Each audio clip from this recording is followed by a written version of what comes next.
Nabi itu kan nabi terakhir, iya enggak? Akan tetapi ketika beliau berada di langit ketujuh, beliau memimpin sholat. Padahal perintah sholat belum ada, Bu. Waktu itu perintah sholat belum ada, tetapi Nabi melaksanakan sholat dan beliau menjadi imam. Dan ini diabadikan ya, tidak dalam Al-Quran tapi diabadikan dalam sholawat tarhim. Ya, sholawat tarhim kita dengar kalau subuh ya Pak ya. Bu. Assalatu wassalamu alaik. Ya. Sholawatan dan keselamatan buat engkau ya Rasulullah. Wa taqaddamta lis-sholati fa shalla kullu man fis samai wa antal imam. Wa taqaddamta lis-sholati, dan engkau maju ke depan, lis-sholati wa antal imam. Ya. Ya. Enggak berani, nabi yang lain enggak berani jadi imam, Pak, enggak berani. Kenapa? Iya, enggak pantas, merasa enggak pantas.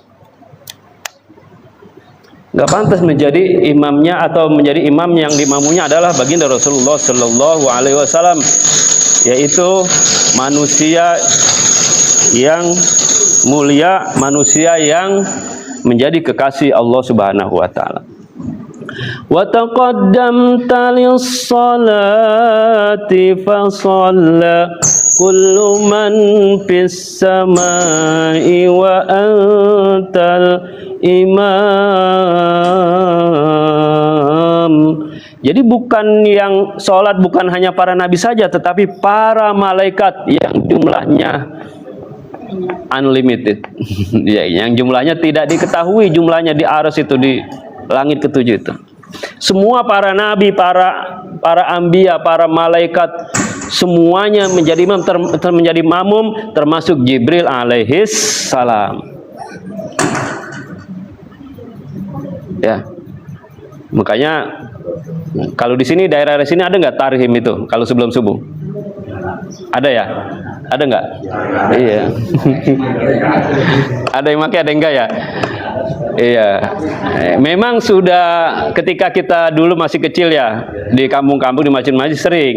Kalau di tempat saya masih ada juga. Tapi di masjid doang, di musola-musola enggak. Itu artinya mengingatkan kita bahwa di waktu sebelum subuh itulah ada peristiwa besar, yaitu Isra dan Mi'raj, yang mana pesannya yaitu as-sholat. Ya, makanya dibaca sebelum subuh. Nggak ada tahrim itu sebelum asar, nggak ada. Apalagi sebelum zuhur, wah nggak ada. Nggak ada. Iya. Dan suara-suaranya enak-enak. Kalau suaranya sember juga nggak enak juga dibawainnya, iya nggak? Suaranya nggak jelas, wah. Tapi kalau suaranya enak, merdu gitu, membuat kita langsung bangun, langsung ingin melaksanakan sholat. Ya. Ya. Wa taqaddamta lis-sholati fa shalla wa antal imam, dan engkau menjadi imamnya. Wa idza rufa kariman lupa tuh. Wa sami'tan nida 'alaikas salam, dan di sana terdengar panggilan alaikas salam, keselamatan buat engkau wahai Muhammad. Jadi Nabi Muhammad diangkat ke Sidratul Muntaha kariman, dalam keadaan semua orang memuliakannya. Jadi kalau kita difilmkan itu Pak, misalkan ada difilmkan gitu ya. Ketika Nabi Muhammad berhenti di langit ketujuh dan Jibril mempersilahkan Rasulullah SAW meneruskan perjalanan ke Sidratul Muntaha, berkata Jibril, wahai Rasulullah, wahai Muhammad, teruskanlah perjalanan engkau. Aku cukup mengantar sampai sini saja. Ya. Seandainya aku ikut satu langkah bersama engkau, niscaya tubuhku akan hancur berkeping-keping. Ya. Bayangin Pak, malaikat Jibril, jenderalnya malaikat, yang sering mendapatkan amanat wahyu dari Allah, nggak bisa ke Sidratul Muntaha, nggak bisa Pak. Kalau sampai malaikat malaikat Jibril ngikut dengan Nabi Muhammad, niscaya pasti akan pecah, berantakan, hancur. Karena bukan makomnya, Pak. Bukan, walaupun Jibril ciptakan dari cahaya, akan tetapi Nabi Muhammad nurun ala nur. Semua makhluk yang ada di muka bumi ini bersumber dari nurnya baginda Rasulullah Sallallahu Alaihi Wasallam. Makanya hanya Nabi Muhammad saja yang bisa, walaupun di sana bersama ruh dan jasadnya, tapi Nabi Muhammad tidak hancur di sana. Ya, semuanya tentunya atas kehendak dan ridha dari Allah Subhanahu wa taala. Ma'asyiral jamaah rahimakumullah.